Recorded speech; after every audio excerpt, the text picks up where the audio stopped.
स्वतःच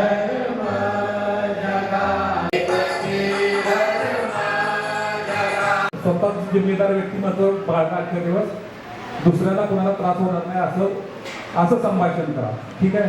तुम्ही दोन्ही कोणी आता माझा आता डोकं चालायचं बंद झालं. म्हणजे मी सुविचार मागितला ते साबण बोलायला लागले. काय मला वाटतं माझी चर्चा करतात वगैरे, पण नंतर त्यांनी सांगितले की ज्ञानेश्वरीमध्ये ज्ञानेश्वरांनी दिलेली वाक्य आहेत, पण मी वाचलं नाही पण ते असणार. त्यापेक्षा पॅरलली त्याचा अर्थ घ्यायचा. जसं कवितामध्ये शब्द एक असतात पण त्याचा अर्थ वेगळा निघतो, त्या पद्धतीनं घ्यायचा आहे.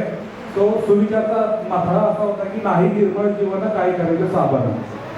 म्हणजे त्यावेळी शाळेच्या जीवनामध्ये आपण मला पॅन्ट पाहिजे, शर्ट पाहिजे, मला हे पाहिजे, मला दप्तर पाहिजे, मला पेन असं पाहिजे, तसं पाहिजे, एक्सेट्रा.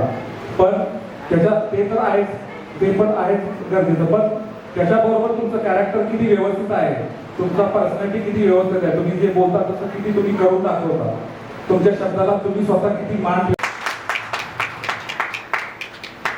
आपण आता 4 स्लॉट सांगितले, थोडंसं पुढचं कॅल्क्युलेशन नाही सांगितलं. सर्व कॅल्क्युलेशन केल्यानंतर प्रत्येकाकडे 2.5 मिनिट येतात बोलायला. त्याच्यामध्ये ऑलरेडी आपण 30 मिनिट्स लेट आहे. सो सत्कार आणि स्टेजवर येऊन खाली जाण्यामध्ये 2.5 मिनिट आहे असं लक्ष ठेवा. सरांच्यासाठी थोडंसं आपण ओपन एंड ठेवूया.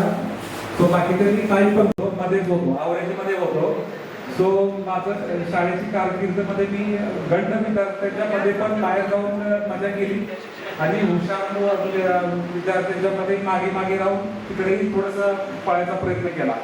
सो मी करिअर करताना मी खरंच कन्फ्यूज झालो की मी थोडंसं फिजिकल ॲक्टिव्हिटीच्या रिलेटेड करिअर करावं की हुशार. तर मी मनात ठरवलं की काहीतरी असं पोलीस वगैरे बनावं, काहीतरी फिजिकल ॲक्टिव्हिटीमध्ये. पण ॲक्सिडेंटली मला 12वीमध्ये चांगले मार्क्स मिळाले PCM मध्ये आणि मग तो रस्ता क्लिअरच झाला. ते थोडं होतच गेलं. मी त्यावेळेस IT कॉम्प्युटर सायन्स केलं, BE कॉम्प्युटर सायन्स. 1998ला पास आउट झालो मी. त्यावेळेस शिवाजी युनिव्हर्सिटीमध्ये फक्त